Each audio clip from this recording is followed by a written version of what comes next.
Smart city વડોદરાના અધિકારીઓએ અતિ સ્માર્ટ બની ગયા હોય તેમ લાગી રહ્યું છે।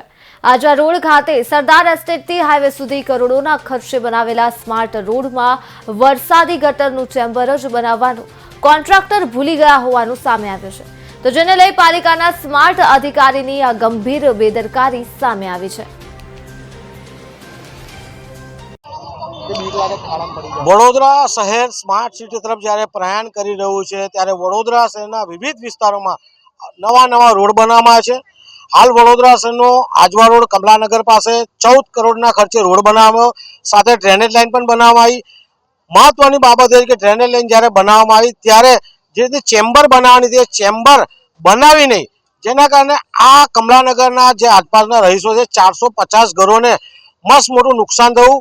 વરસાદી પાણી ભરાઈ ગયા અને લોકોને લાખો રૂપિયા નુકસાન થયું। હાલમાં જ્યારે બેદરકારી સામે આવી છે ત્યારે આવા કોન્ટ્રાક્ટર, આવા અધિકારી સામે પગલાં ભરવા જોઈએ અને જે નુકસાન થયું છે નુકસાન ભરપાઈ એ લોકોના પગારમાંથી થવી જોઈએ તેવી અમારી માંગ છે। ખાડે સ્વરૂપ ક્યારે ધારણ કર્યું, કેમ ખાડો ખોદવો પડે?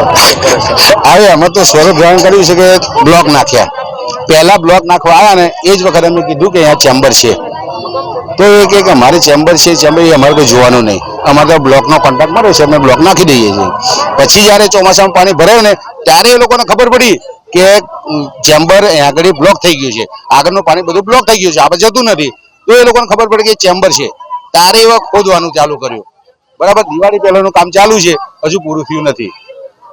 અને આ નાના છોકરાઓ ભૂલકાઓ બિચારા દોડીને જાય ને પડે, કોઈ આવતું નથી કે આગળ રેલિંગ નથી મૂકી, બરાબર, કે છોકરાઓ જોઈને પાછા હટી જાય, બરાબર। એટલે અમારું કેવું છે કે જેમ બને એમ જલ્દી કામ પતી જાય, એ જ મારું કેવું છે।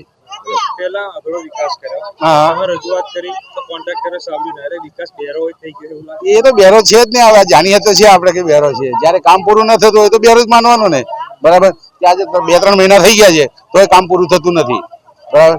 સોસાયટીના લોકો હેરાન થઈ રહ્યા છે, સવાલ જ નથી ને, કેટલું જોખમ છે, બરાબર। આવા બાળકોને શું ખબર પડે, નાના બાળકો દોડીને જતા રહે અને પડે તો, બરાબર। એટલે જેમ બને કામ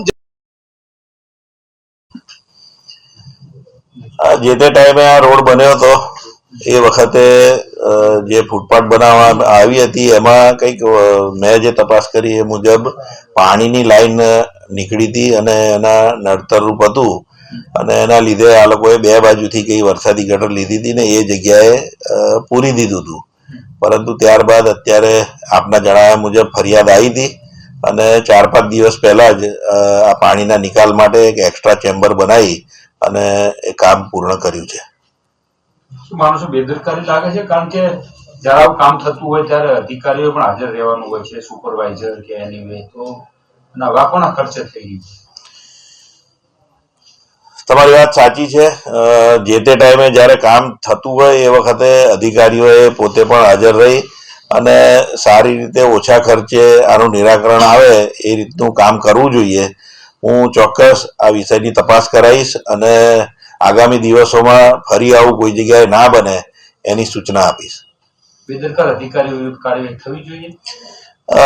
વિષય શું છે હજુ એકચ્યુઅલ જોવું પડશે અને જરૂરી લાગશે તો અધિકારી ઉપર અમે એક્શન પણ લઈશું।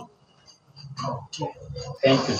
અમારા વિસ્તારમાં તો હવે શું કહું તમને, તકલીફ શું પડી રહી છે? તકલીફ તો આ જ છે બધી, પાણીની તો કોઈ નથી, કોઈક વાર ગંદકી પાણી આવી જાય, આ પાણીની અમારા જો આ રોડ બની ગયો, બધા પથ્થર નખાઈ ગયા, ત્યાંથી અમારા તકલીફ પડે છે બધી, અને બીમારી બી થવાય, કેમ કે આના લીધે આ ચોમાસામાં જ વધારે તકલીફ પડે છે।